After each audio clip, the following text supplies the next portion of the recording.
67만 명의 건강보험 데이터를 바탕으로 한약 복용자와 비복용자의 간 손상 위험을 이제 비교를 했거든요. 결론적으로 두 집단 사이에 유의미한 간 손상 차이는 없었습니다. 오히려 좀 놀랍게도 양약 복용하신 분들의 간 이상 발생률이 한약 복용자보다 거의 2배 가까이 높았다는 점이에요.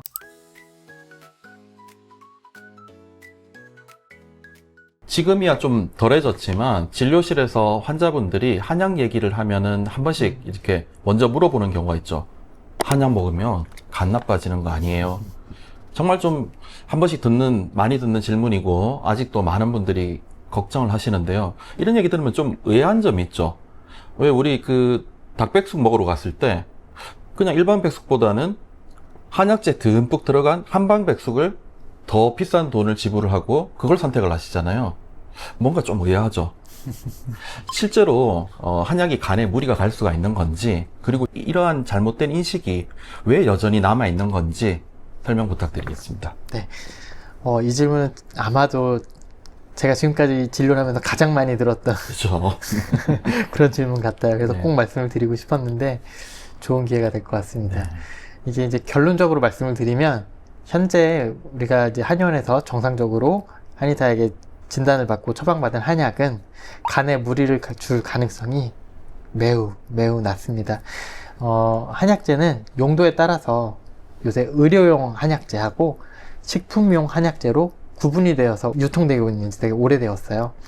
근데 식품용 한약재와는 달리 의료용으로 한의원에 이제 공급되는 그런 한약재 같은 경우는 식품의약품안전청에서 중금속, 잔류농약, 유해물질 검사 이런 검사들을 통과한 약재들로만 이제 사용을 하게 돼 있어요. 그래서 저희 헤아림뿐만 아니라 모든 한의원 한방병원에서 그런 약재들만 사용하도록 법으로서 강제되어 있습니다. 근데 TV에서 한 번씩 보면은 뭐 문제됐다고 이렇게 마대자루에 막 있는 것들.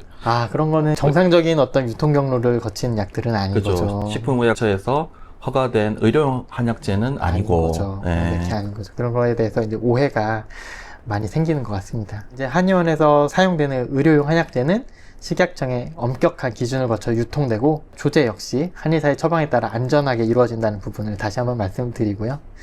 하지만 이에 대한 정보가 없이 잘못된 어떤 부정적인 인식들이 여전히 있는데 그건 이제 과거에 있었던 사건들에서 비롯된 경우가 많아요. 그러니까 예전에는 한의사 제도가 좀 명확하게 좀 자리 잡기 전에는 한약방 아니면 그냥 민간에서 뭐 전문가가 아닌 비전문가분들이 약재를 임의로 조제하고 탕전하고 품질이 검증되지 않은 재료를 사용하고 이런 경우들이 굉장히 많았거든요. 이런 것들이 아마도 그런 인식에 영향을 준 것 같아요. 근데 문제는 이런 과거의 사례들이 현재는 그렇지 않음에도 불구하고 인터넷에 반복적으로 퍼지면서 마치 한약은 간에 해롭다 라는 이제 잘못된 인식이 많이 퍼지게 되었죠. 참 안타까운 그런 부분입니다. 아까 이제 원장님 말씀하신 것처럼 이제 한방백숙 말씀하셨는데 참 이상한 일이에요. 그렇죠. 그리고 또 하나 드리고 싶은 말씀이 이제 한약재로 만든 건강기능식품들이 굉장히 많단 말이에요. 근데 이런 건강기능식품들은 몇 달 동안 연달아 드시면서 간독성을 걱정하지 않으시는데 이상하게 이제 한약이라는 말 이름만 딱 붙여지면은 이제 다르게 보는 그런 이상한 일들이 지금 벌어지고 있습니다. 지금 요새는 현재는 한약이 과학적으로 재해석되고 검증되는 그런 시대입니다. 우리랑 가장 가까운 일본에서도 한약을 굉장히 많이 사용을 해요. 거기서는 이제 한의사 제도가 없기 때문에 한약을 양방의사가 같이 처방을 합니다. 일본은 메이지 유신 때 의료일원화 정책이 시행이 됐어요. 그래서 한의사 말고 이제 양의사들이 이제 한약을 처방을 하고 있는데 전체 간독성에서 이제 양방약과 이제 한방약이 차지하는 비율에 대한 자료들도 있습니다. 그래서 그 자료들을 보시면 이제 첨부 자료를 보여드릴 텐데 이제 전체 간독성 전체 100% 중에서 90% 이상이 이제 양약으로 인해서 발생한 그런 간독성이고요. 한약이 차지하는 비율은 2.8%밖에 안 됩니다. 그러니까 상대적으로 굉장히 미미한 수준입니다. 국내에서도 굉장히 의미 있는 연구가 최근에 이루어졌어요. 서울대 보건대학원하고 단국대학교 연구팀이 국민건강보험공단, 우리 국민들을 대상으로 한 방대한 자료를 분석한 연구가 있었는데요. 이 연구 자료 개수가 무려 67만 명입니다. 67만 명의 건강보험 데이터를 바탕으로 이제 한약 복용자와 비복용자의 간 손상 위험을 이제 비교를 했거든요. 근데 결론적으로 두 집단 사이에 유의미한 간 손상 차이는 없었습니다. 오히려 좀 놀랍게도 양약 복용하신 분들의 간 이상 발생률이 한약 복용자보다 거의 2배 가까이 높았다는 점이에요. 이거는 사실 한약이 무해하다 그런 증거라기보다는 적어도 이제 막연한 불안감만으로 이걸 판단하면 안 되겠다, 이런 뜻이라고 이해를 하시면 좋을 것 같습니다. 네. 그럼에도 불구하고 인터넷을 보면 한약 먹고 간 수치가 올랐다, 이런 글들이 종종 이렇게 볼 수가 있게 되는데요. 네. 이런 것들 보면 아무래도 환자 입장에서는 불안해질 수밖에 없을 것 같아요. 맞습니다. 뭐 그런 글을 보면 누구라도 걱정이 될 수 있을 것 같아요. 만약에 제가 한의사가 아니었는데 그런 걸 봤다면 저라도 이제 좀 불안함을 느낄 수 있을 것 같습니다. 아까도 계속 반복적으로 설명을 드리고 있지만 이제 중요한 거는 간 수치 상승이 꼭 한약 때문이다 라고 단정할 수는 없다는 거예요. 간 수치는 되게 굉장히 민감한 지표이기 때문에 컨디션의 그냥 단순한 변화, 피로의 누적, 음주, 그 다음에 뭐 타 약물들을 복용했을 때, 심지어는 뭐 감기 같은 바이러스 감염이나 수면 부족, 이런 것만으로도 일시적으로 올라갈 수가 있어요. 근데 이제 한약을 복용한 시점과 그 수치의 상승이 우연히 겹쳤다고 해서 반드시 인과관계가 있다고 말하기는 굉장히 어려운 거죠. 그러니까 실제로 한약 복용 중에 간 수치가 오히려 안정화되거나 개선되었다라는 연구도 굉장히 여러 있습니다. 그러니까 특히 일부 한약재들은 간 기능을 보호하고 회복시키는 그런 작용도 하기 때문에 무조건 위험하다고 한약 치료를 배제하고 단정하면은 이거는 오히려 이제 치료 기회를 놓치는 셈이 될 수 있죠. 그리고 요즘 한약은 믿고 먹을 수 있는 그런 시스템으로 철저하게 관리가 돼요. 예를 들면은 KPIS라는 시스템이 있는데요. 이거는 약재의 원산지, 유통 경로, 농약, 곰팡이, 중금속, 독소 검사 결과까지 모두 투명하게 추적할 수 있는 그런 시스템입니다. 그러니까 식약청 기준을 통과한 약재만 유통이 되고, 조제는 면허를 가진 한의사만이 이제 가능하잖아요.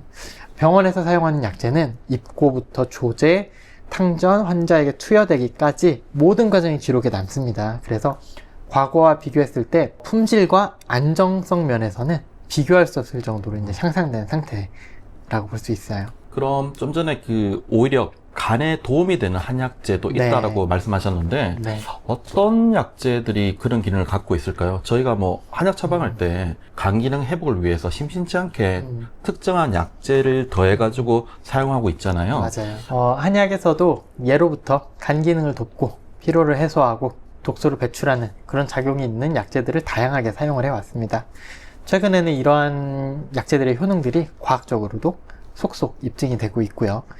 예를 들어서 이제 산사 같은 약재, 지방간 예방에 많이 사용이 됩니다. 그러니까 산사는 혈중에 있는 콜레스테롤, 중성지방, 이런 수치들을 낮춰주는 작용을 하고요. 간에 지방이 축적되는 것을 억제하는 데 많은 도움이 돼요. 동물 실험에서도 산사 추출물이 간 효소 수치를 안정시키고 간 조직을 보호한다, 이런 결과들이 많이 확인이 되고 있습니다.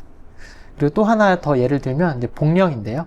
복령 같은 경우는 간의 피로를 덜어주는 약재로 잘 알려져 있어요. 이제 항산화 작용도 뛰어나고, 그래서 간세포가 손상되지 않도록 보호를 해주고요. 면역력을 높여서 간 기능의 저하를 막는 그런 효과도 있습니다.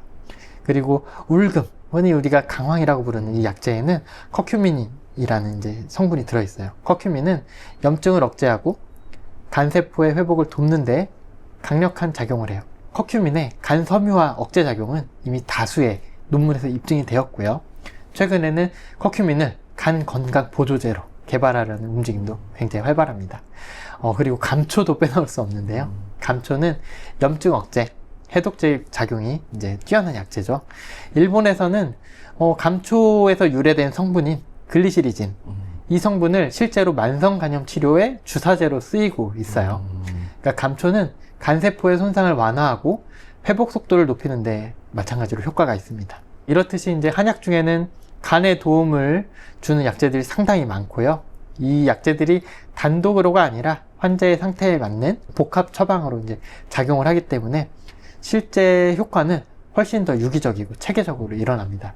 물론 이제 간에 부담을 줄 수 있는 일부 약재들도 있죠. 그러니까 존재하는데, 실제로 이런 약재들은 굉장히 특정한 상황에서, 그리고 매우 소량으로 영향을 주지 않을 정도로 신중하게 이제 사용을 하고 있어요. 그러니까 대부분의 경우는 이제 웬만하면 배제하거나 사용하지 않거나, 부작용이 우려되면은 아예 그냥 배제를 하죠. 그래서 결국 이제 중요한 거는 무엇을 먹느냐 이것도 물론 뭐 중요하지 않은 건 아니지만 누가 어떻게 처방하고 조제했느냐예요. 그러니까 전문가인 한의사의 판단 아래서 처방된 한약들은 안전성은 물론이고 오히려 간 건강을 지켜주는 그런 역할까지 할 수 있다는 걸 꼭 좀 오해를 푸시고 알아주셨으면 좋을 것 같습니다. 실제로 이제 한약 복용 후에 이제 피로가 줄고 소화 기능이 회복되고 간 수치가 안정되었다. 이런 분들 많아요. 그러니까 한약은 간에 부담을 주는 약이 아니라 간이 건강을 회복하도록 이제 도와주는 그런 약입니다. 그런 경험들 저희 지점들 원장님도 많으시겠지만 그렇죠. 저도 심심치 않게 그런 케이스들을 많이 보는데 맞아요. 이런 오해들 좀 이런 억척들은 좀 이렇게 해소가 좀 되었으면 좋겠다. 네, 이번 네. 기회에. 네, 그렇습니다. 네.